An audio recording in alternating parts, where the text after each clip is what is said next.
important relationship to understand. The aperture also is your most important creative control, as it controls how much depth of field an image will have. So in the top image, we have very little depth of field. Look at the background. It's nice, soft blur.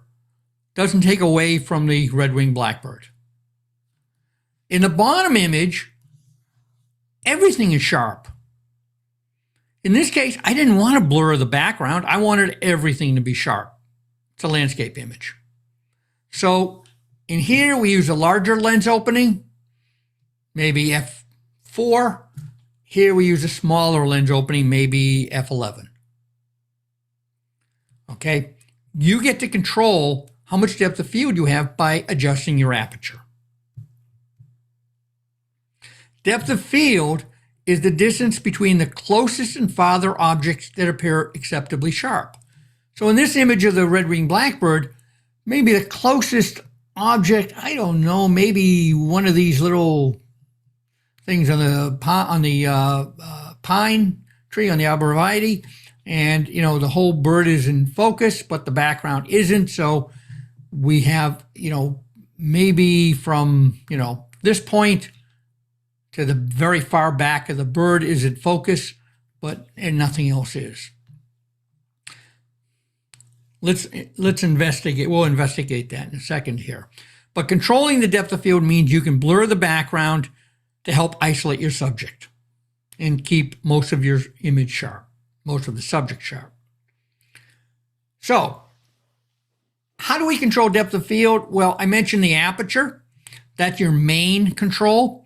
Small apertures, f16, yield more depth of field than large. So let's look at this.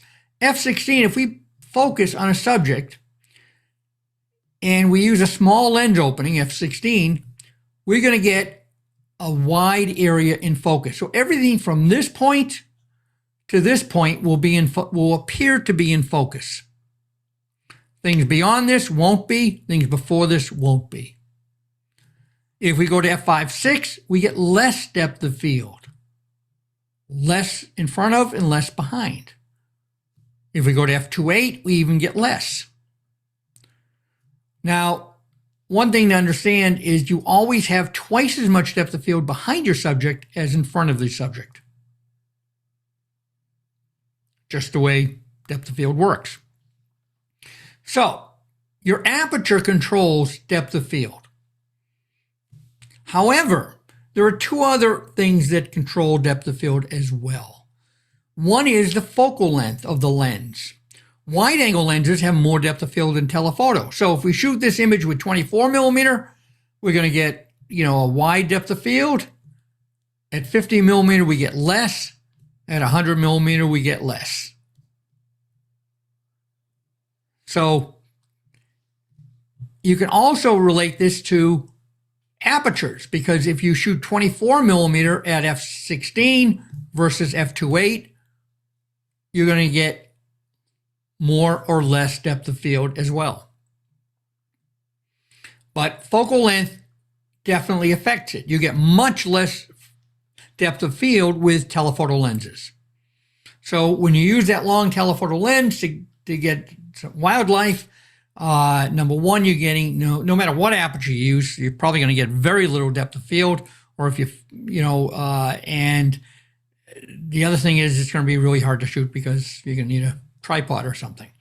So the third thing that affects depth of field is distance. The further away you are, you're going to get more depth of field than if you focus close.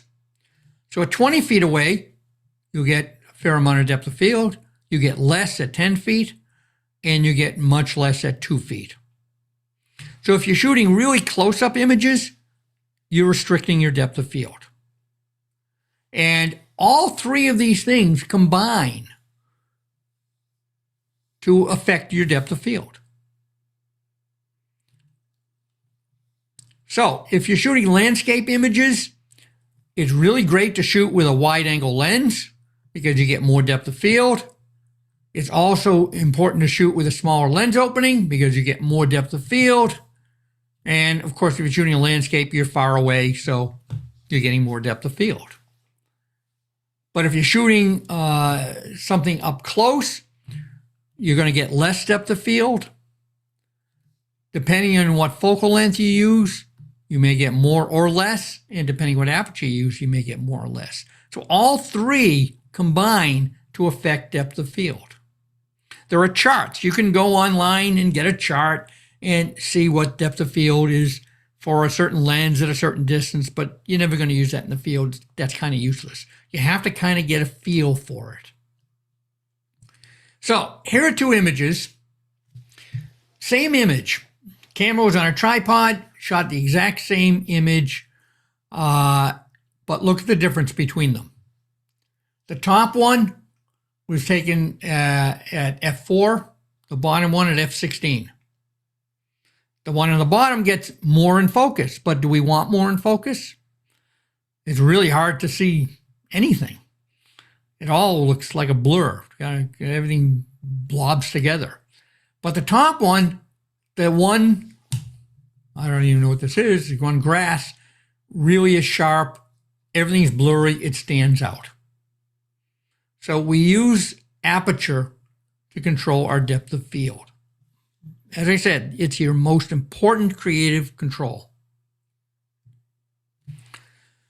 Larger apertures help blur the background, which helps isolate your subject, and it's one of your best tools for taking good images. When you're taking a portrait of a person, you don't want that person blending in with their background. You want to use a large aperture. One of the reasons why portrait photographers want f2.8 lenses or f2 lenses or even f1.4 lenses, because the wider the aperture, the less depth of field you have, and the better it is for portraits. Most photographers shoot in aperture priority mode because in this mode you control the aperture and the depth of field, and the camera automatically sets the shutter speed. So let's look at 4 pictures here. The two on the left were shot with a 24mm lens. The two on the right were shot with a 105mm lens. Both of these were shot at f2.8, and both of these were shot at f22. Wide angle, f22, the background is pretty darn sharp. Wide angle at a small lens opening, we get a really sharp background. At f2.8, you can still see it as a house here, but it's pretty blurred. But look at 105mm. 105 gives you less, telephoto gives you less depth of field. So at f22, even though in 24mm the house is really sharp, it's pretty blurry here because 105 gets less depth of field than 24 does. Likewise at f2.8, even though you can kind of figure out what's in the background here, you have no idea what's in the background here. It blurs it really well. So again, focal length, aperture, distance from your subject all affect how much depth of field you have.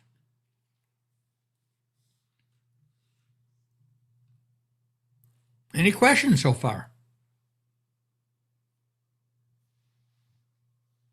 Okay.